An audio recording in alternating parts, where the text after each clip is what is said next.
Welcome everyone to the 2014 North American Challenger Series Finals, brought to you thanks in part by our friends at Coca-Cola. I'm David Freak-Turley alongside Joshua Jat Leisman. We're going to be bringing you tonight's Challenger fight live from our LCS studio right here. Jat, how you doing? I'm doing pretty good. We just got to see some awesome LCS action. Yep.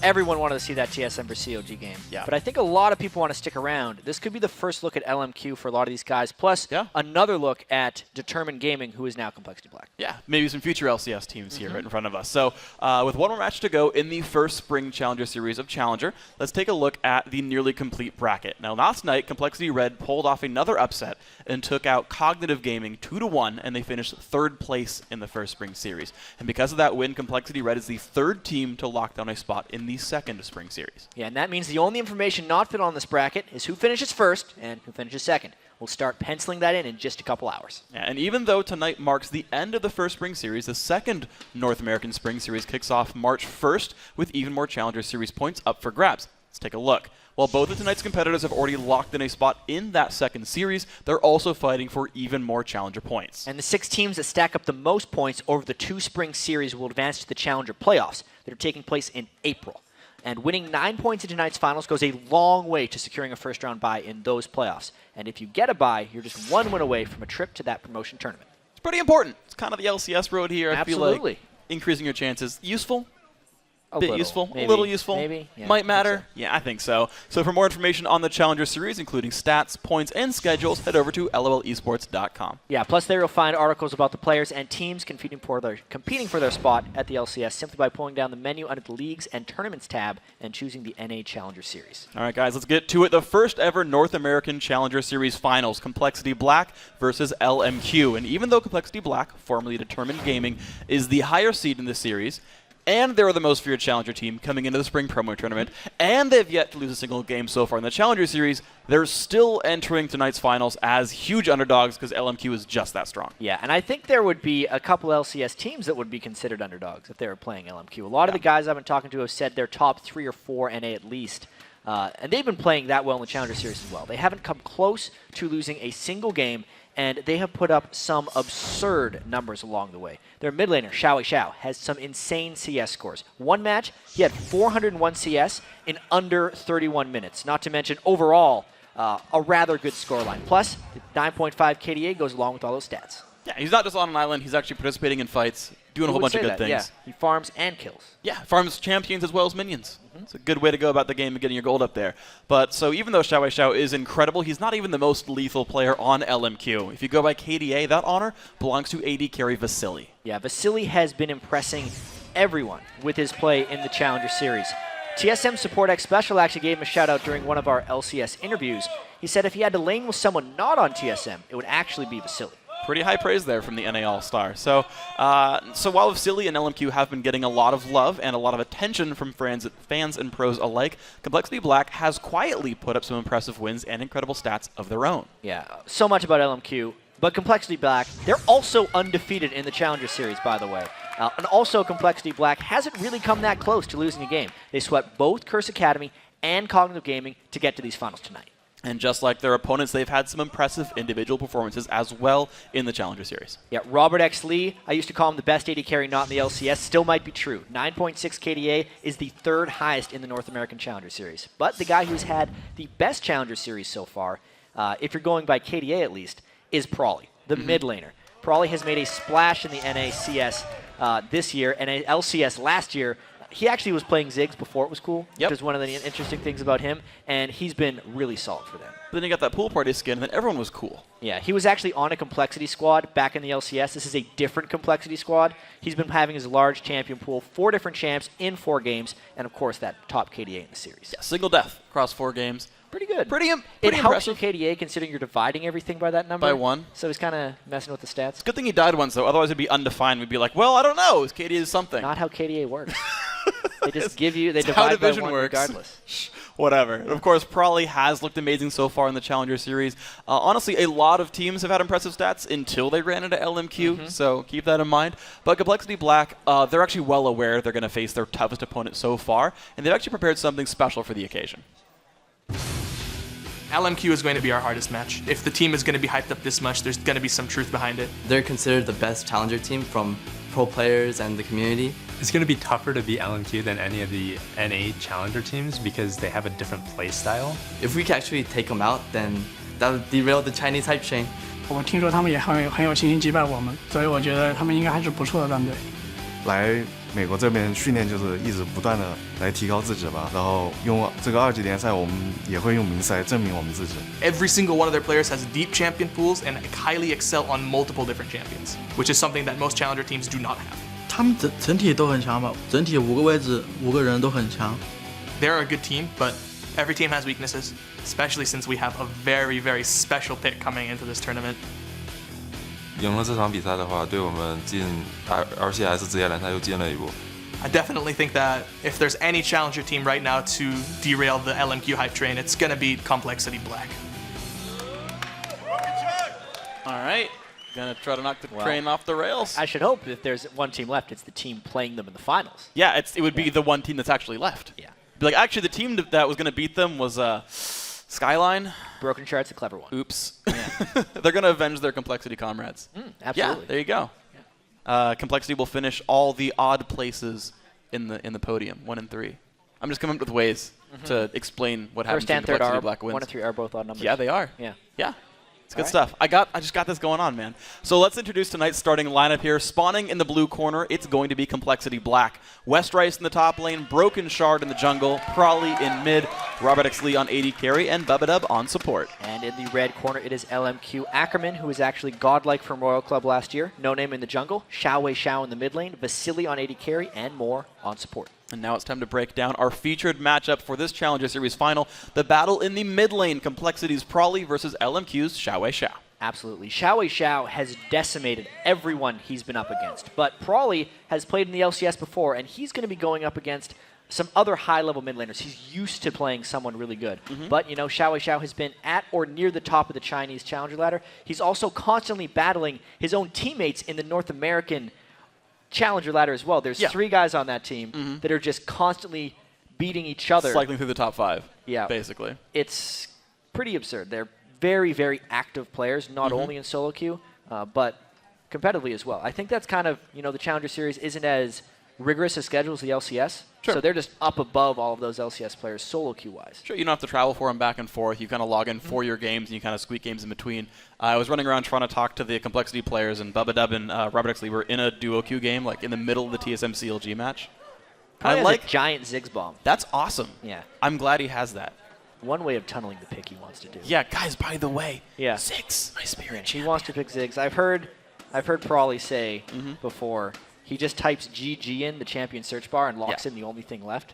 Yes. Because it's Ziggs. It's the way to do it. And actually, Bubba Dub as well, not only does he have a super manly mustache, but has a gigantic Lulu hat. Oh. So you can just type Lulu. Yeah. I mean, Complexity that Prawley used to be on that include a lot of Mortis. They used to wear those ridiculous like crocodile hats. Those were like awesome. Mega Zero's crocodile I miss hat on those. there. West Rice needs some Macaulay something. He just has like some commas like strapped to his back, Yeah, maybe. there you go.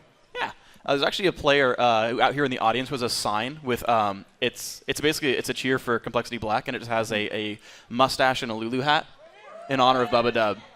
And I'm a fan of that. I'm a fan of the players who have like such iconic key champions. Yeah, and iconic like features as well, where you're just like, yeah, I put a mustache and a hat on a sign, and everyone knows it's Bubba Dub. I think no one's going to be confused about Bubba Dub. Yeah. Right now, he has very defining features. Yeah. He's cool. Best mustache Challenger Series. I believe it. For sure. I'd give him that title. We should have an MVP and then most valuable facial Most hair. valuable mustache. Sure. MVM. MVM. It's going to be Bubba Dub. So coming in here, of course, there's a lot of interesting lineup situations here as well. So we talked about the mid lane matchup. That one's a big one. Yeah. And that's going to be tough. It's going to be very important, I think. Both of them very good at killing away minions and then kind of roaming around the map. The bottom lane I want to look at as well, actually, because I remember you talked about how Robert X. Lee, at least up until now, was like the best AD carry outside of LCS in North America. Right, but that was before Vasily moved here. Exactly. Yeah, that's one of the biggest things. I've been watching actually a fair amount of Vasily's solo queue stream. He is really good at AD carry, and it's interesting. He will play Caitlyn, who kind of typically is that safe AD carry. Yeah. Not safe at all. No. He just uses her for her absurd lane potential, and they like to combo it with things like Leona and just go really, really aggressive in lane. Yeah. Almost from the start. And it's something that everyone on the team does for LMQ, because when I watch him in solo queue, he gets ganked all the time. Oh, because sure. he's constantly putting himself in positions where the jungler sees him as exposed, and because the rest of his solo queue team isn't necessarily pressuring at the same level, it's vulnerable. Yeah. So Broken Shard, in my opinion, is going to have his hands full with these guys because every single one of their lanes has the same mindset when they go in, and it's completely crazy aggressive to a point where they're actually exposed to a gank. Sure. But if everyone's doing it, they will get edges for it. Exactly, and that's the thing is this kind of spirals out into the other roles, of course. That just because you have one lane aggressive, everything else kind of comes into place too.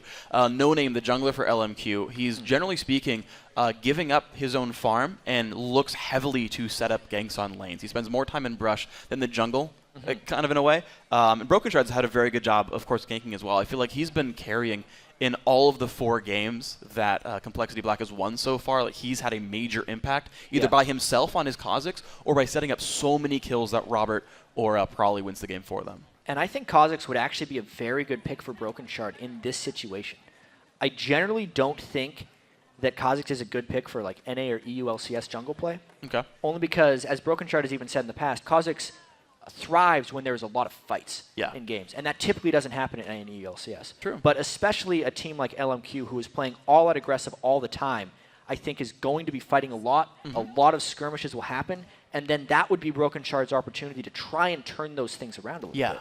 Well, and that's actually really convenient too. I was talking with Coast's bottom lane after, like, during the TSM CLG game. I was asking them about LMQ, and they said they'd scrimmed LMQ before, and there's like, yeah, some of our scrims have 100 kills in them because they are that aggressive. And I realize scrims are played a little bit more loosely than matches, but like 100 games in 100 kills in a game. And I actually watched some of LMQ's qualifier matches into like NACL, and there would be like 100 kills in the map at like a 30-minute game. Yes. Like in an actual like match where they're trying to win and trying to close the game out, because Chinese teams just are this aggressive, right? LMQ is a former Chinese pro team over in the LPL. Yeah. And they just fight this much. They have these many engages. They try to kill champions this often. Yeah, and we have to remember as well, their top laner, Ackerman, was in the World Finals against SKT. He was godlike from Royal Club. They will bring that experience, or at least hopefully a cool head. Playing on the LCS stage is overwhelming for some players, but this guy played in the Staples Center. Yeah. Right? He wasn't successful. Honestly. No. They went 0-3. He was successful in the Galen Center in front of 8,000 fans. Yeah, You know, 3-1 so Fnatic, not a bad score. Yeah, he has definitely tried and proven right here. Yeah, and of course, the cool thing about this is that even though these players have so much experience, you know, over in China on their league, which is a somewhat similar setup to us, where you're playing under the lights, best of one format. yeah, mostly. best of ones in front of the audience, everything like that. Like these guys that have crazy rock music that they play all the time. the awesome intros. Yeah. It's great. I love it. It's a good environment. But like both these teams actually have that wealth of experience. If you look over at the Complexity Black lineup, like West Rice, been playing forever. Used to be on Curse back in Season 2. Broken Shard played for the LCS Spring tournament in EU for. I just blanked. Sorry, Broken Shard played for Dragonborns. There we go. My brain worked this time. Yeah. Probably, of course, was on Complexity. He's played the LCS. Bubba Dub hasn't had any real LCS exposure, not a lot of LAN exposure outside of this team. But like Robert Ixley and he, have been together for a while. They've been playing at these events. These guys aren't new to LAN. They are experienced, yes. Yeah. I don't think there's going to be too many nerfs for these guys. It's just a lot of proving themselves. Exactly. There's a lot of hype between this game because LMQ has been so dominant in the games they have played, but they haven't been playing the top-tier competition. And this is kind of their first clash with something that could be considered, a top 10 team, top 9 team in North America, because no one would argue that Determined Gaming has been pretty much the best challenger team. Yeah. Many people expected them to beat Evil Geniuses in that promotion tournament going in. They themselves said they just kind of played badly. They'd kind of retry again last time, and they knew that they were a strong enough team. They've stuck in together. A lot of teams, after failing in the promotion tournament, would disband. They'd spread out. Some of the better players would decide to try and find their way onto LCS teams via free agency. Sure. That was not the case with these guys because they think they're good and they know they're good. And they absolutely are, right? They've replaced one player. Their mid laner used to be Arthalon. We're talking about Complexity Black here. Yep. Probably joins in. Big shot caller there, right? A lot of really big influence from this player. We talked about this champion pool before. Plays a lot of interesting things. I think he's even still got more stuff down the line, right? Like he's going to be a player who will pick up champions like Mid Lulu that are like recently reintroduced as like popular mid laners. I would be surprised if we don't see Mid Lulu at some point in this series. Yeah. It seems so potent, especially for the type of play these guys do, engaging and disengaging. The fact that that whimsy move speed scales with AP, both these teams would love it. Absolutely. So let's see what comes in with this one, honestly. You've got powerful top laners like Westrice and Ackerman. Like, yeah, make them fast, make the bruises run around. Picks and bans have started here. Complexity Black on the blue side, LMQ on red. These guys, of course, would come in with the research done. I don't even know why they take a long time with the first ban. They know what they're going to go for. You know, sometimes you like to take your time. I'm a little surprised that Complexity Black would ban Kha'Zix away from themselves. Yeah. It's kind of hurting Broken Shard's bread and butter champion. Obviously, there's a fear that Xiao would play it. He plays Kha'Zix mid lane to quite a lot of success. No Name especially, too. Picking up a lot in the quarters and They semis. fight Oh, all yeah. the time. Yeah. And interestingly, actually, between Broken Shard and No Name, they actually would have very different Kha'Zix build. Broken Shard would rush for a Tiamat, and No Name would just get like Armor Pen and like a Hex Drinker. It'd be 'Cause like he's tanky not- enough yeah. to join a fight. And he doesn't want to farm as much. No. He's more just looking to fight, but the Tiamat would be what Broken Shard uses to get in there. All right, so Renekton banned away there by Complexity Black, and it's going to be their first pick in a second. We'll see what else comes through here. Not a ton of jungle bans so far. They're like off jungle bans. The Kha'Zix and Gragas can go there, but they're not typically so. But yeah, a couple of bans like aimed at themselves by CLG Black. CLG Black, what? Complexity Black, sorry. So Yeah. used to it. COD Black. Used to them being a challenger 2 team. years old. I really do like the Renekton ban by Complexity Black. It shows a lot of respect to Ackerman because that is by far and away his best champion. But Renekton, of all the things that would shut down the unconventional champions Westrice wants to play in the top lane, is the most so. So even if Ackerman decides to go with something like a Mundo or Shyvana, which is very on-meta, it'll still allow Westrice to pick kind of whatever he wants. See what they can find with this one. Elise, of course, banned away. Caitlyn repeatedly hovered over here, and Westrice kind of confirming with the team, is this what we want here for first pick? 15 seconds still to make their choice. And you were talking before about teams should just like wait for a minute. Yes, they and should. like not show things that they actually want to play. Give them time to plan. Because right now LMQ's saying, all right, they're going to pick Caitlyn. What are we going to do for our next two? Yep. They don't give them that information. Well, Robert X. Lee gonna play Caitlyn. Yes. Information already given. Yeah, but Going 10 for it. seconds early. 10 seconds There's more a than they chance. needed. There's a chance it has an Yeah. impact. There's like, I mean, there's teams who said like, yeah, we came into this game and we're like, shoot, we lost champion select. Like there was one or two picks we shouldn't have made. We should have planned for better. And it was like, oh, we got outplayed in that one. And Time is valuable. it is. You get 60 seconds to choose your champions here. And right now the hover over is going to be Mundo and Lee Sin. And one of the big aggressive top laners, of course, already banned away, so it's going to give a little bit less pressure on Ackerman if he goes for this. Yeah, I expect Ackerman to pick from the big three of the top laners pretty much this entire series. It's what he's practiced. He has no problem with it. He will be super reliable for them. Everyone is so aggressive for LMQ that him being on that big tank will enable a lot of action for them. And Mundo, with Renekton out of the picture, is nice. Those are quick lock-ins. They are quick lock-ins, and Ziggs plus Lulu grab means it's not a mid Lulu. It's going to be support Lulu here for Bubba Dub. His hat's not going to go to waste. No, he's happy about that one. Caitlyn, Lulu, solid lane. There's this super random chance you'd see a Lulu in the top lane from Westrice. Sure. Most likely not. Boy did it for Dignitas back in the day. He did, long ago. I don't think he has the damage nowadays. It's more of a utility, beat down the squishy targets. True. So here he goes with this one. LMQ have to make a couple of new choices. And I know you Leona say would make Vasily. so much sense for Moore right now. It is, in my opinion, his strongest support. It synergizes so well with the type of initiations they like to do. The fact that they love to tower dive so frequently, pretty much a no-brainer right there. And so even though they're facing up against the pretty much longest range lane, one of the longest range lanes you can go for with Caitlyn Lulu, they're going to say, yeah, you know, we'll bring a melee range. Nope. Annie Lucian is going to be the grab right there. Maybe that's the inverse, is you hover Leona and make them talk about it, then switch at the end. If you're going to be switching at the end 100%, not a bad call. Hover something else instead. Yeah. So Annie Lucian, they're covering a lot of that range gap right there. Both some pretty interesting lanes. Yeah, And so Annie against Caitlyn Lulu, at least early on in the game, is going to be very, very dependent on the stuns. Garen, is that the special pick? Yeah, so Have you heard about this? Westrice's most played in solo queue is now Garen. Yes. He hadn't been playing a whole bunch, suddenly spammed it. Okay. And he's like, yeah, we're ready for the Garen. They are ready for it. They're ready for the Garen. That's where the Renekton ban came from. They're like, if we get rid of Renekton, he'll go Mundo. Yeah. And then we'll just pick up the Garen. Yeah. No big deal, buddy. Well, what's interesting enough is if Mundo lands a cleaver on him, he can cleanse the slow with his Q. Yep. Outside of that, I don't know what he's going to do. That's a very... I am a fan of Garen in most of the time. Yep. You're not convinced at all, I can tell. Not yet. Not yet. Okay. Here's what I do like about this, though. Yeah. So I looked at his match history. Okay. He goes like generally like Black Cleaver tanky. It's like a little bit of armor shred, but then becomes a frontliner. Yes, That's Black Cleaver kinda is like, fantastic on Garen, it's by great. the way, because as soon as you start spinning, it will tick very frequently and start to shred the armor. I think it's every half or quarter second. Half second. Okay. I don't think we have quarter second ticks in League. We absolutely do. We do. We have some. Guaranteed, yeah. Okay. Misfortune's Ultimate's quarter second ticks. Oh, okay, sure. Yeah. All right, so, yeah, but spin to win, half-second ticks there. And, but yeah, one thing I like is when Mundo pops ulti, he loses a percentage of his current health, which further increases the damage that and he ults him right as he Demacia and Justice would deal. Is the hope. Yeah. Yeah. If you can get it. Silence, spin, pop ult, kill with the ulti. And if Broken Shard is ganking that lane frequently, it will be very difficult ganks for Ackerman to escape from. Oh, sure. It's a lot of lockdown. This would be Westrice's next big thing. He can break out the Garen. You know, because I hear all the time people talk a lot of crap on Garen.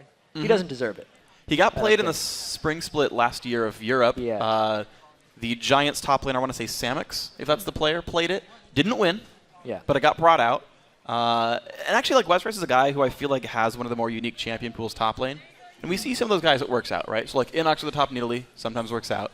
Zion Spartan had the 2-0 Jax week this time. And here's Westrice, who's, like, known as an Akali player, plays a bunch of assassins, sometimes lane swaps for it. And now he's brought the Garen out.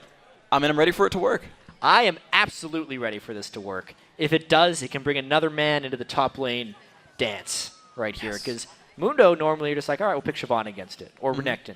You can pick Garen against it, too. It's going to blow minds, I guarantee I talk it. about, you know, Mundo is a fairly non-interactive laner. You can pick a lot. You can pick a lot of different things against it. But I feel like if you're going to be picking Garen, you better be doing something good in lane, right? So there's a chance that Mundo is going to be able to stall out Westrice fairly easily, and that's what they're going to have to guard against.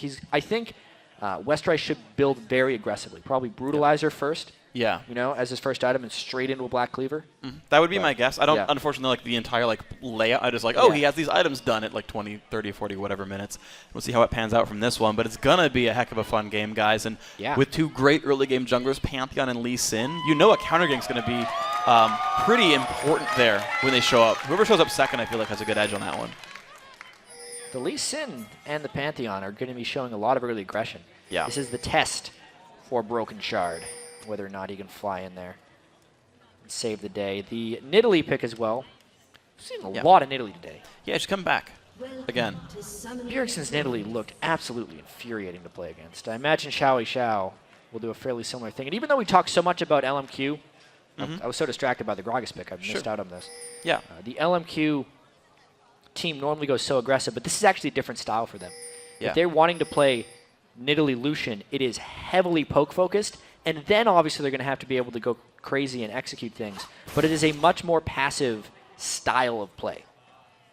And we'll see what they can do with this one. So skill shots come out. They get another try successfully. Bubba Dub and Robert likely do not know about this just yet. We had seen him throw one Peacemaker into the brush. Misses them both. Doesn't know if LMQ's there. Still won't face check it. They still don't know where they are. Nope. No information gained by either side. I don't know if the Peacemakers got seen. There weren't any pings that went down. Yeah. So you would imagine that they actually didn't get seen. Every lane has the exact same opening item build. That's kind of interesting.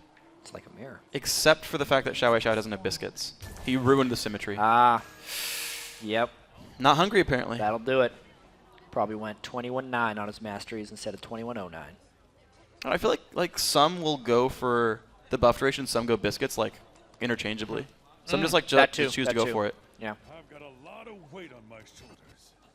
Normally he does push-ups when he does that, but does he? Upside down push-ups. He like one-handed like vertical push-ups. It's pretty freaking Westrice sweet. is doing push-ups right now? Yes. No, okay. Yeah, I'm really looking forward. Standard lane matchups, none of that lane swap foolishness. Really want to see where No Name goes with his first gank, or if Broken Shard does a concerted effort to gank Ackerman. The fact that Westrice started Thorn's Shield makes me think he's not going to go super aggressive early, but I have not seen this matchup play out very often. No, I don't think I've seen it really ever here. Mundo wasn't a common top laner until this season, basically, and Garen hasn't been common in a very long time. So mid laner probably level 2 first and pushing Xiao around. I like this. Already a good start. Yeah, I like this by Complexity Black right here. They're trying to hit LMQ in the mouth before they can start their lanes pushing. They know how LMQ is comfortable, and they're trying to immediately take them out of their comfort zone by playing very aggressive early on in lanes. All right, so mid lane push coming through. More damage into Xiao, who I believe is just chugging some heals for now on this one. The top lane also holding fairly close to equal. More bombs coming through from Prolly. I mean, he's going to have more experience than almost anyone on this champion and know the matchups. Yeah, and another thing about this Complexity team composition is every laner is also picked to be stronger than their opponent. You pick Caitlyn, you generally have the stronger bottom lane. Ziggs in the mid lane outshoves absolutely everyone, and Garen in top against Mundo is meant to be more powerful in that matchup. It means Broken Shard can then invade the enemy jungler, since all his lanes don't necessarily need his help. Okay, spots the brush and comes all the way around. No Name is nearby. These guys might just scrap. They don't see each other. There they are. Now they see each other. Damage. What? Shield. E. Slow comes down. No Name now on the chase. Broken Shard's got to try to keep himself alive in this one. Spear. Prolly's going to come in there first. Jumps back in with the stun. No Name loses a lot of health. There's a bomb. Broken Shard. Auto. Q. Picks it up. First blood.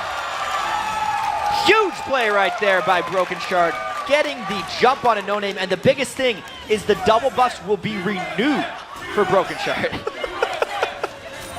Those Are they chanting US? No, they're USA chants for the Israeli jungler. Okay, that's nice of them.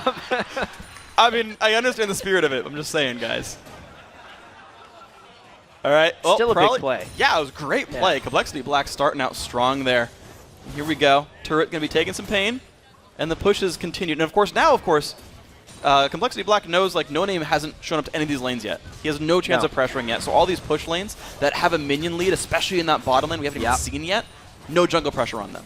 Robert X and Bubba Dub haven't even had to use that health potion early on, and Broken Shard's going to continue to try and catch him out. Oh my god, he is living in No Name's jungle, and the flash is down. Keep that in mind. So is the Trinket. Gets a new ward, though, and jumps to that one. Well, useful ward. Yeah, but that ward doesn't really help him. It helped him save him, but now they can't ward for where Broken Shard will be going next. Yeah. Whenever he goes back, he'll have items, too. There's a cost on that. Yeah, Broken Shard, I think he should go back as soon as possible and get some boots. He's going for the wolves first. Yeah. Getting revenge on him. Let's see if he can go around on this one. Robotics lead. Rubadub still pushing down. More going to be pushed back. More pain coming through. It's a standard push lane. They've got a 10 minion kill lead here, Robotics lead and Bubba and they're trying to keep it that way. No Name's been spotted a fair amount, but now he's back in the fog of war for a decent amount of time. Yeah, LMQ is going to have to do a lot of work in these lanes to try and get back. You can see Xiao needs to go back and get some items. He's waiting for enough mana for Chalice of Harmony, while Prolly is just bullying him out. Still getting pushed around. No potions and no mana left. Now, Prolly is pretty low on the damage threat as well, but he's getting closer and closer to 6. And maybe he gets enough to burst out Xiao. I mean, he has his Ignite. So if he got one good spell, I could see him Flash Ignite Autoing or something. Well, they do have Barrier. Yeah, Barrier would stop that. So just to stand still. Prolly, though, he is a wave away from 6. Xiao shows up mid. Level 4 on this jungle Lee Sin right there, and it's going to help sweep this away. And actually, they get almost all the minions there. And it pushes the lane back out, so it looks like Xiao does want to back off this wave. Interesting how Westrices went for a giant spell. It would appear now in the top lane he is just looking to split farm and become a monster tank.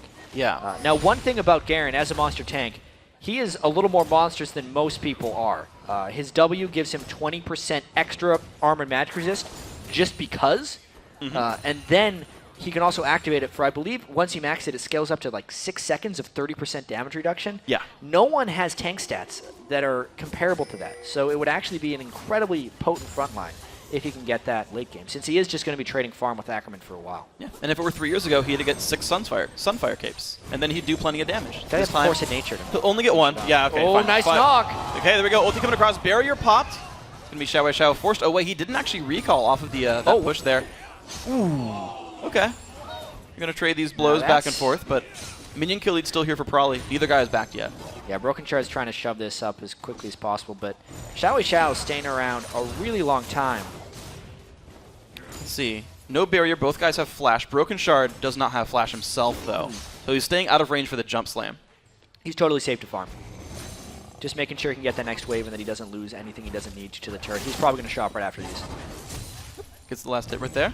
No. Prolly's going to shop. He's going to get Chalice himself. Yeah. I really like the way Xiao actually played that. I thought he was going to default back, but now knowing this is the cannon wave, since he was getting pushed back so quickly, he's going to get that, really equalize the CS for a short amount of time, and then be able to get out of there. Ooh, Q's a little bit early from West Rice and gets slowed right on top of it. Not going to go for much here on Ackerman, just kind of spinning around, getting slowed. Dodges the briefcase, and actually the attempted invade towards the red buff not going to come through here for Complexity, and No Name's going to get his own red buff safely. Yeah, game's starting to equalize a little bit now. You can see how LMQ's laning, despite getting pushed in sufficiently at the start and having their jungler die, the skill of their laners are keeping them involved here. Vasily in the bottom lane is, only 10 behind, and this top lane we could see the first big gank walking through a pink ward. Just going to kill that pink ward. He's going to get that safely. West Rice did buy that on his first back. Put it down there, made sure.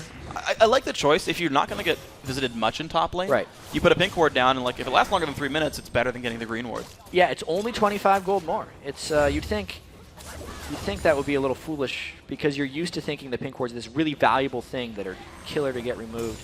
But it gave him so much safety in that lane. Yeah. Worked out okay. So both top laners actually mirroring their builds so far, but Ackerman makes his second recall first, picks up a chain vest for himself. West Rice, similar amount of gold, 800 on him right about now, and he'll be making a very similar choice. These guys, I assume, going to be mirroring their builds in the top lane for now. Yeah, there's no way those guys are killing each other. Unlikely. Yeah. And I know you said that was likely to go in Mundo's favor, that he was happy to have a slow laning phase. That's Mundo's entire goal when you pick him as a laner. Yeah. Well, the jump in, Moore taking a bunch of pain, explodes into the bomb, but flashes over and survives with 200 health. The dive in, Caitlyn will be going to hit by Vasily. 250 left on him, but Complexity Black now in control of the side of the jungle. Can they outsteal the blue? They're a little bit low sticking around for this, depending on how many spears land. Broken Shot gets something. What a Lulu ulti stops the Q from taking in damage. No Name forced away, jumps over the wall for that one. Smite comes in, Broken Shard gets the blue buff for himself. The team walks. No goes to Prawley. Yeah, very clever use of Smite here. Xiao Xiao, a little bit low on mana, can't throw extra spears. That's the last one. Oh, I'm wrong on this one. Xiao Xiao still on the chase. Bubba Dub a little overextended. Not much mana left in the enemy team. But the burst coming through. Prawley shows up. One more attack to get him. Moore gets the kill. And they can't chase down. Oh! Close right there. And I tell why it was actually... So that was Moore's Ignite that ticked Bubba Dub out. Yeah. The spear actually missed from Xiao Xiao. He got enough mana back to throw that last one. When all is said and done, it does mean they denied the blue buff from Xiao Xiao, which is good for Prawley, but it is overall, I think, bad for the team, just because Bubba Dub ended up dying for the jungle invade. Yeah, No Name did end up getting smite on that one. I was wrong in the call there. I thought I went downwards. Right. No Name did outsmite Broken Shard there, and throughout the Challenger Series, actually, Broken Shard has had some really impeccable smites overall. It's one of the very first ones I've seen him actually miss. But it did go over LMQ's way. As you say, it does get denied from Xiao Xiao. Might give some room over to Prawley to make some more moves.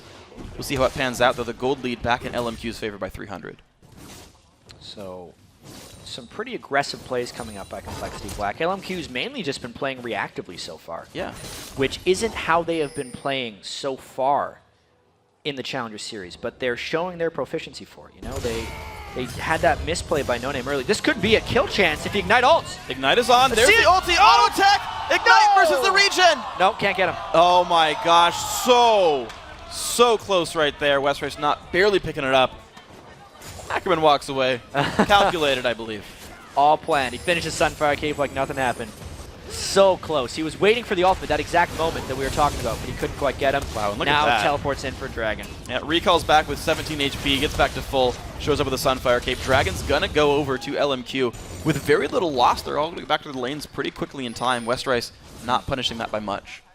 No, he had no way of.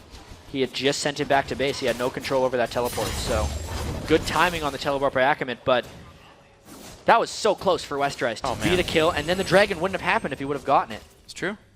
One more auto attack Doran's before Blade. he went aggressive. If he did open Doran's Blade, there's a chance it would have been a kill. There's also a chance he could have been harassed out of lane. You never know. Yeah, potentially here. Xiao Xiao Prawley trading back for him. We talked about how well Prawley was doing early on, shoving in the Nidalee, but we're seeing a 3 minion difference right here. Not a very big one. Broken Shard, though, level 7. He's waiting around for the bottom lane. Yeah, he's waiting for the man drop. They know that there's a flash down on Annie, because in the previous fight, Annie flashed to get that Ignite off, and they're hoping to punish this. As soon as Vasily and Moore move up a bit, you can see how passive they're playing. Well, they have no wards. Nah, this is too obvious of a gank, because Robert X. Lee and Bubba Dub have been pushing straight in this entire time. the fact that they're just now thinking of freezing is completely telegraphing Broken Shard's play. Well, plenty of damage still comes through. They're finding the poke. Moore and Vasily are forced back for now. This bottom lane only a 6 minion difference. Broken Shard shows up, says, yep, you're right, you found me. Wasn't a bluff after all. They're going to force the recall, though, and get some pressure on this turret. Yeah, they did get a lot of harass down while they were freezing. So maybe something positive to get out of this anyway. Probably a turret as well. Wow, impressive stuff. So the Complexity Black bottom lane does take down the first turret of the game and pulls the game back within 300. Westrice and Ackerman chilling with their Sunfire capes. This lane. Yep. Garen versus Mundo. So it's Max Cleaver versus Max Spin. Westrice is maxing Decisive Strike. The Silence is Q second. Most top Mundos I see are maxing the W, the AoE damage nearby. So Yeah. 3 points there. Spin comes in again, damage coming through. Westrice does not have his ulti back up yet. Ackerman does and pops it here. Yeah, and Westrice is going to want his Ignite to be up anyway before he decides to go in again. They're going to keep having fun in that lane, but the rest of the game is happening meanwhile. Mid lane sieges started actually. LMQ not pushing the bottom lane down very quickly. So Yeah, they're catching Black is Vasily in a fine. rotation actually right now because Vasily was down there farming and Robert X Lee's been here for a while getting farm in the mid lane. Plus the creep wave is so large that Nidalee can't outpoke off them with spears. And looking at some pretty good damage there. Moore getting hit down as well. 4v4 now in the mid lane. And the turrets are steadily going down this way. Complexity getting the pressure on. Slowly losing out in gold. The top lane also hasn't panned out so far with 0 jungle intervention. Westrice again spots Ackerman. Ignites up in about 20 seconds. That might signal him to go back in. I wonder what Westrice is going to be doing up there. I feel like the persistent pressure of the mid and bottom lanes can get Complexity back a little bit. Black back a bit more bold. I think Well, silence on Ackerman, has nowhere to go. Pantheon will show up and land the stun. Ackerman going to lose a lot of health in this one, does not have flash available. Ignite goes in, there's a spear shot. Where's the ult? Doesn't even, There it is. does go for it, picks it up. Westrice picks up the kill on Ackerman. Flash going to be up in a couple of minutes there, but top lane kill goes through 2-1. Robert might get dove here if Lee Sin can close in. Annie is waiting in the wings, and Robert does not have knowledge of this. So when the minion wave gets here, he's in a lot of trouble. Lulu's nowhere to be found. He's got flash and barrier. Lulu's going to go mid. Vasily waiting around. Lee Sin going to come forward. There comes Moore. Can he flash the stun? Not really. Jump on in, some decent damage, but he will get away, but that gives control of the turret. Yeah, it gives away the turret, but it's better than the turret and his life. I just want to say, the Garen ultimate is probably like the coolest feeling ability in the game. Yeah. If you ever play him, the way the whole screen like shakes when you get the ultimate off. Yep. If you're the Garen or the recipient, everyone else doesn't get the particle spam. Well, Westrice probably felt pretty good about that. I'm sure he did. He killed a world finalist top laner. Yeah. Had to get a jungler to do it, but still completely worthwhile. counts. Brought out Garen. 0 Now deaths. he's got the Brutalizer, so he's going Yep. Black Cleaver second. All right. Awesome. Damage going to start ticking in here. Ackerman does go for Ninja Tabby. And now I'm curious to see if he adds more armor to survive Garen or if he adds MR to try to survive as he goes into team fights later on and it gets like a Visage. Good point. I think Visage is probably next. Okay. See what happens. And also when he gets that, he can reduce the damage from the ulti. For some reason, magic damage Garen ulti. Doesn't want to get countered by armor stacks. Yeah. Why not? Shall we shall? Fits right into his lore. Kill some minions. Yeah, he hates armor. That's why he wears so much. Yeah. Westrice. See if he goes. He's going towards the east side of the map. I don't know, man. That's not what your name says. Okay, stays back on the west side. Ackerman. He's got some briefcases looking for him. Very tactical game so far. Yeah. You would have expected a much higher kill game based on these guys' previous matchups, but I think the team composition that LMQ picked very much speaks to this type of passive play in a sense. They want Xiao Xiao to get more ability power so the spears can really start chunking. And probably he might die here. Well, he gets jumped on, flashed away, takes a satchel retreat, and does get away. Couple OGs pop for that one, but mid lane now under control by LMQ. Yeah, bad place to back right there for Probably. Let's see how LMQ capitalizes. There is some support coming from Complexity Black. Ooh, good wave clear, and the minions are gone. Ulti comes through. Moore takes it for his team. What a friendly Annie in a Tabor's costume. Annie. Yeah, she's nice. Skipping around. Takes a bullet to the face, doesn't care. Has a shield made of fire, whatever. What are bullets? Ackerman, speaking of made of fire, has a Sunfire cape, pushing the top lane down. Westrice saying stop it. Spins around, kills minions pretty quickly. All right, that one's going to be safe. These guys are going to be trading minions for now, but Ackerman has the inside track if he joins the team. Yeah, never-ending assault of this mid lane. If a couple of those spears land for Complexity Black, they have to immediately retreat. It is such a dangerous game for them. No healing on their team, if a single spear lands, it is a disadvantage for a long time. It's really a bad position for Complexity to be in right now. If one of them gets hit by a spear, they either lose their mid turret or the dragon, or both. Yeah, well, there's plenty good power here for Xiao Wei Xiao. Sword Shoes, Double Doran's Ring, Athene's Unholy Grill as well. There's one Javelin that lands. Especially because the teleport is up for Ackerman at this moment. You can see Westrice trying to run down as quickly as possible, but it's too late for the dragon. It looks like Dragon's going to be objective number 2 in a row there for LMQ. Trap on a Xiao Wei Xiao doesn't matter too much. Mid lane under pressure, though. Looks like Complexity does have the inside track, and they're going to trade turret for the dragon. Good trade. Yeah. Because there was no way they were getting that dragon thanks to the teleport. The fact that they rotated for the mid lane right as that happened was a smart call. All right, well, they made that one happen. 3 turrets to 1, but 2 dragons to 0 on the other side. These guys trading gold back and forth. 200 gold separates these teams. And I got to say, for all the hype coming into LMQ, Complexity definitely making a close game. I got to say, this is going to be a fun series to watch overall. Not just for the Garen, but for everything going on with these guys. Some great high-level play. And they're going back to like, all right, we'll sit across the map. We'll throw our skill shots. We'll fight later. Just more farming up here. How much gold are they sitting on? There's about 800 on Westrice. He's farming along with Ackerman. There was a Brutalizer picked up by Broken Shard as well. That's going to be pretty important for his damage output. Got to be careful not to overcommit now that Vasily and Moore are unknown factors on the map right now. Yeah. And he can pretty much come out of nowhere and help support a potential aggressive move by Broken Shard. There's some dude potential there. You got to be careful. So, Jack, I need your help making a pun. What's an area of the world known for farming? I don't think I've ever helped you make a pun. Well, Westrice, not in a good spot. Stunned up. The Q comes through. Can he get away? Presses Q, presses W, and he can't really catch much. Tries for Vasily, kicked around. Ulti's not going to do enough. He burned Flash and Ignite for that. Yeah. I don't know if it was worth it. That's exactly what we were talking about when they tried to over-aggress in that top lane. Because the Annie came out of nowhere. That's exactly what Westrice had to worry about. He burned everything as well. Huge loss. What's your pun? So, insert name of place that's good at farming. I was going to say, because there's not many kills, say they're farming more than insert location here. The USA is good at farming. Okay, they're farming more than the USA. Okay. Great joke, it's like right? a lot of corn, Yeah. high fructose corn syrup and things. Very industrialized farm system. Yes. Yeah. Thank you for the history lesson. No problem. They have like AAA baseball. That's a farm system. All right, here's King Top. Lots of AoE ults come across. Not doing much for it. Broken Shard's not going to find any friends to land onto. Turret doesn't go down, but individually LMQ are finding a couple of kills. They're still continuing the siege, and they're doing a 3-1 split here, actually. No name, chilling with Vasily and Moore. And as long as Ackerman has that teleport up, it's a big threat. Westrice, while he could interrupt it with a silence, might have trouble getting into range. This is the siege that LMQ wants to pull off. See if they can find it. Xiao Wei Xiao still running around the mid lane. Is spotted by a ward, probably put some damage down. And they're still throwing things. All right, probably good Spidey sense there. And even sweeps the ward away. So this little 1v1 featured matchup, heavily outplayed. A lot of skill Rewarded by shots 500 flying out damage. right there. And he's going to be healing that up real quick. Probably going to want his death cap. Same with Xiao Wei Xiao before they really start kicking into high gear in that mid lane. What? Javelins. Minions going down. More bombs. Probably Mid lane using turret's those already minions dead, as a though. shield. It's a good choice. Yeah. But the top lane is a little bit indefensible right here. They do not have the confidence to go in on a 3v3. Yeah, and that's interesting because it was Complexity who were winning that 2v2 lane.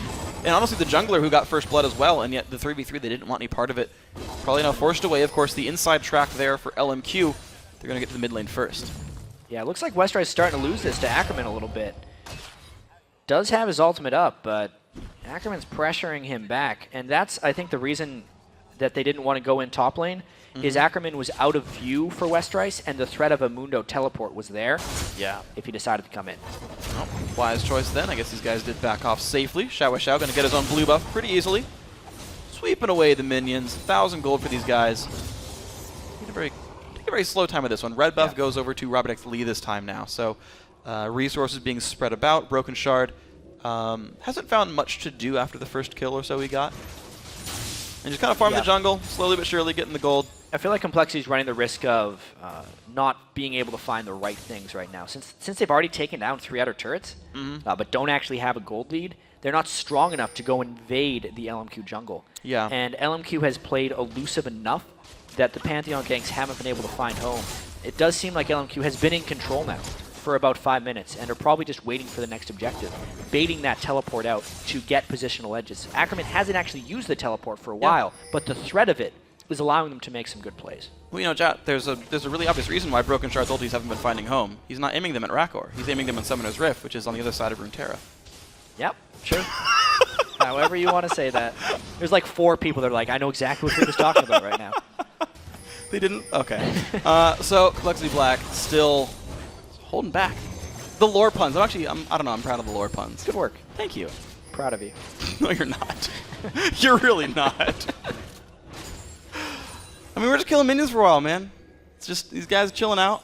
Of course, it's a very important game, so they're taking a very measured approach.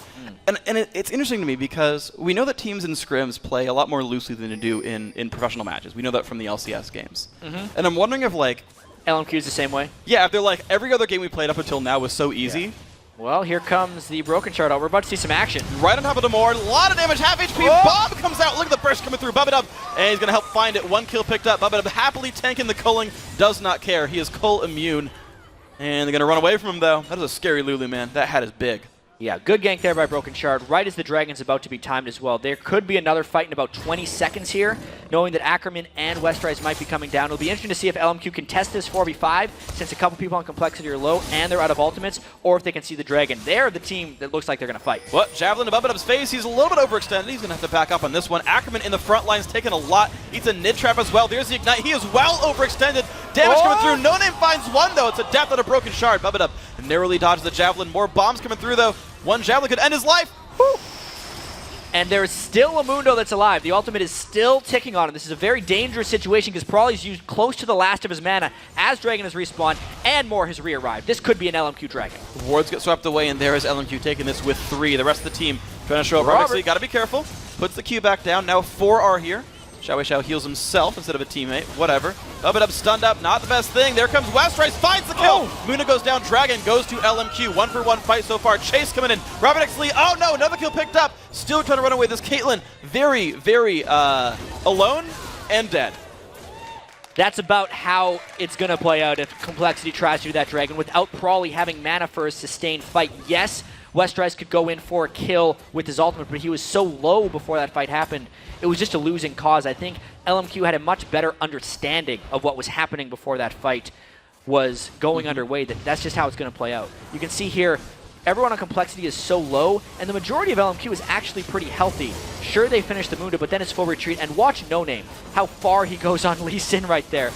Because he actually was Sonic Waving, Resonating Striking to Robert as he flashed away, and then No Name also flashed again after to close just an absurd amount of distance. Made that one happen. Probably on the wrong side of things. And you also mentioned the fact that there's no healing for Complexity, whereas LMQ has the pretty high ability power nearly there. And you saw the health bars kind of come back up, help them sustain and play a longer duration fight. And it worked out here. Probably back to the mid lane. They are holding turrets fairly well, Complexity here, but the advantage is to keep slowly flowing LMQ's way. This is, 3 dragons now, and pretty much the reason for the entire gold lead. Yeah, and to get back to your point of, maybe LMQ wasn't taking any of the games previously seriously, and now they're playing their slow, methodical style. I think it's more to do with just this team comp. They're playing it the way it is meant to be played. Their other games, they're playing Kha'Zix and Leona and Renekton, these guys that are supposed to really stomp all over the lane early, and they're playing it as such. But this LMQ team comp isn't meant to stomp over the lanes early. They're basically meant to survive and then turn on at a certain point in the game. I think they've just now turned on, and we're going to get to see more LMQ aggression. All right, we'll see if they can flip the switch now. They sit 3,000 gold ahead. Westrise has a finished Black Cleaver. He's also got himself Boots of Swiftness there for Garen. So extra movement speed in the fights there. Decides he has enough defense without them as he moves towards, I'm guessing, Randuin's Omen for his 3rd big item of the game. Mid lane siege is continuing now that Xiao has that death cap done. Static Shiv on Robert X. Lee helping to sweep the minions away, and so far this mid lane turret is going to survive. Yeah, they've done a lot of holding on that mid lane turret. It's incredibly hard to push against a Ziggs wave clear. And LMQ doesn't actually have very good wave clear of their own, so they haven't had many chances to really get to that turret and siege it down, but this looks like the moment where it's close to falling, unless Complexity rotates up really quickly. They're going to rotate for the mid, man. Jeff's going to come through.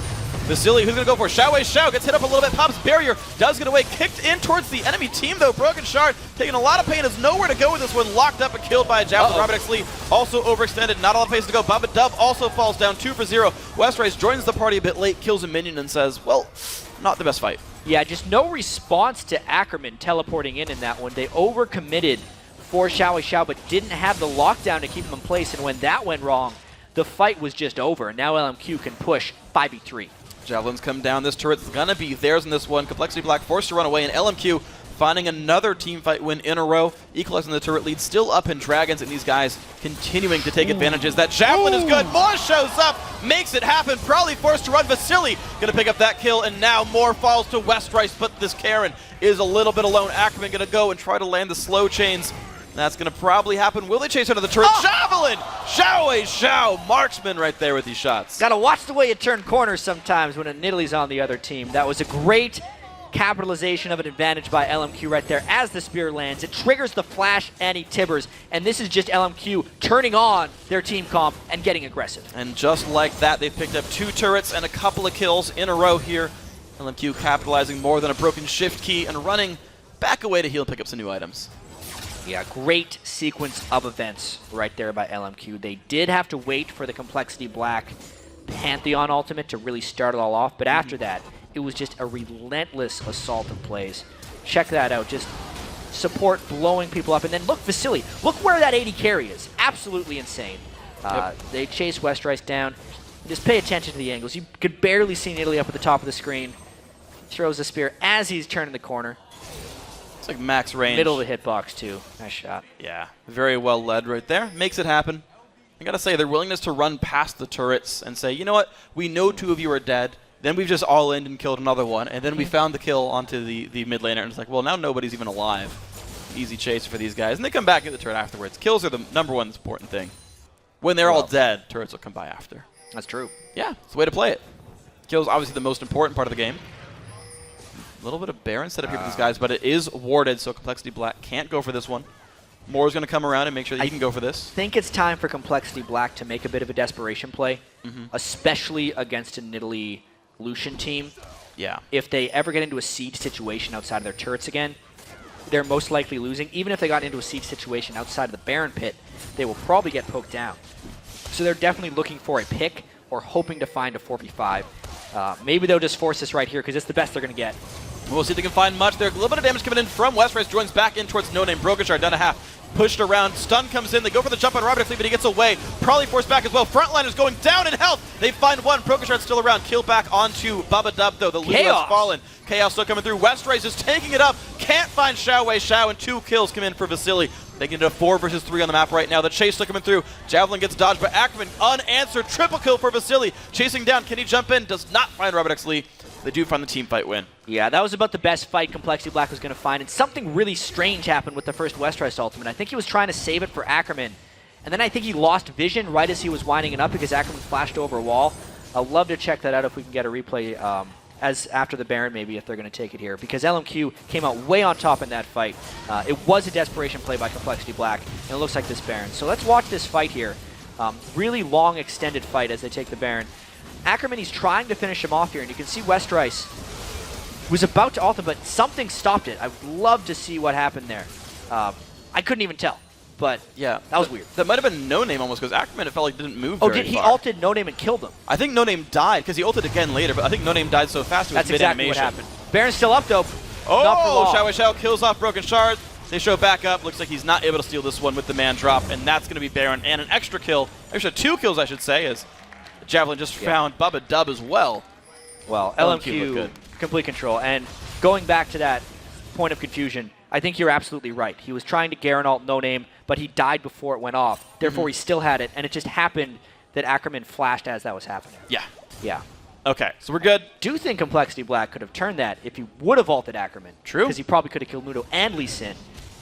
Yeah, he ended up overextending, trying to kill Xiaowei Xiao and failing on it. And Ackerman right as the heal came. And Ackerman was a big like comeback mechanic in that fight. He healed all the way up with his ultimate. Yeah. Xiaowei Xiao helping the team get Dragon, not uncontested, but unanswered Dragons here for LMQ. It's going to make it 4 or 5 now for these guys, and that's one thing they've done exceptionally well. Some with Moon to teleport, some just with great positioning overall, and some with great team fight mechanics. Yeah, really nice movements throughout team fights. Vasily and Xiao in particular being as untouchable as possible.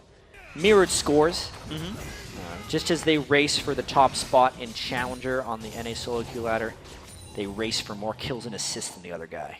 It's neck and neck. So you can get more. Well, I mean, we already know the minion lead's going to go to Xiao regardless. He farms a bit. As long as Vasily doesn't die, he'll pretty much keep the KDA lead, though. It's going to take a lot of kills and assists for Xiao to beat him in KDA race. Fair enough. Yep. Prawley's KDA is ruined. He died twice. Cut in a third, roughly. It's very unfortunate. No longer top KDA. Robert X. Lee also 2 deaths. He was 3rd place overall in NA Challenger Series. He's had a tough game. He shoved so well early on, but they just weren't able to take much in team fights. It's a very, very elusive team that LMQ has put together. And the initiation or sticking power of Complexity Black's team is actually very low. Yes, Broken Shard could ultimate in, but outside of that, what do they really have to keep people locked down? Bubba Dub can try and get a Glitter Lance off. You can see Bubba Dub's actually been frontlining a lot of these fights on Lily, trying to keep people there. Yeah. But the LMQ kite potential, team comp-wise, has been too great. He's added Talisman of Ascension, but Mikhail's Crucible is done there for more. Another turret goes down, making that 5-3 in this score. A lot of things really going LMQ's way. 15,000 gold almost put them in the lead. And the siege continues. Xiao happy to throw more javelins to the blue buff. Yeah, this is the most dangerous point in the game. This is exactly what LMQ wants. Teleporting in on the siege minion. They're going to try to just brute force down some of this turret right now. You get some good damage down. Ziggs ulti comes across as well. Can Complexity find a fight? Well, Broken finds a javelin. Not what he's looking for. Hurts a bit. That's actually really clever. No Name popped his Locket of the Iron Solari active right as the Ziggs ult was going to land. So even though some of them got caught in it, it did not do that much damage to their team. Now the Baron regen is taking him back up. And it's going to come back from cooldown in about 40 seconds here as well. Second siege now going in. Turret taking a bunch of damage. Complexity Black are able to get rid of just enough minions there. But maybe next wave that could be the kill. Westrice forced back. Ackerman in the front line takes a trap and doesn't really care. They're just going to backdoor it anyway. Goes down. Fight has begun. Bubba Dub trying to run away. Pops the Ascension. More cleavers to the back line. And the Cohen's going to come through. Probably take down with the Javelin right there. Going to be the inhibitor going as well. Well, there's the culling and the Javelin synergy right there. Lucian with Caitlyn, a very potent combo. There's the initiation. The double stun. Robert X. Lee goes down. Westrice in the front lines. Not a good set of numbers here. Finds the ulti. More goes down. Fight's going to continue there. Broken Shard looking to clean up what he can. I think he's going to get much, though. Falls down. Legendary for Xiao. Bubba Dub falls over as well. Ackerman getting the kill on that one. Westrice, only man alive. And LMQ going to make it 1-0 in this Challenger best of 3. Yeah, really well-played game by LMQ. It was much slower than we would have expected, but by the end, these last 10 minutes have been nothing but action by LMQ. Yeah, the slower siege game of Nidalee Lucian. Normally you say they're so much better than the opponents, they get the kills anyway with a slower team comp, but Complexity making them work for it, but then when it turned on, man, did it turn on. And LMQ played a very good game. Yeah, even though it ended with a 13-kill discrepancy between the teams, there was a definite strong early game from Complexity Black. Yeah. They made a fair amount of plays early. Broken Shard in particular with Pantheon, getting the kill onto No Name early, gave Complexity Black a little bit of hope, but really, it was about the mid-game, the fact that LMQ could avoid fights once they wanted to. Yeah. And it really just stopped Complexity from getting ahead. Westrice was really close with some of those Garen kills, not quite making it into the right place. Yeah. You know, even though the pick didn't work out, it had the potential to work out. It very nearly worked out. I think if he got that level, like 9 kill, yeah, that would have snowballed the lane. A lot of things in that lane. Because it meant the Dragon. It meant a 300 gold lead and like some missed minions, maybe turret pressure as well. And then you get to just be Garen. As long as you're taller than your opponent is Garen, you just bully him around.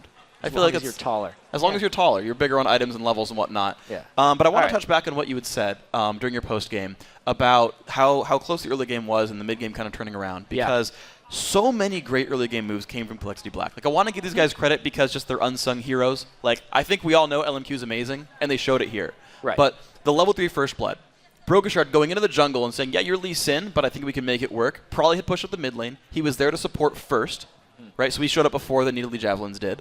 Getting the First Blood, living in the enemy jungle, forcing the ward out, forcing like No Name back again. Yeah. So like the very beginning of the game was set up so nicely. The lanes were all kind of winning.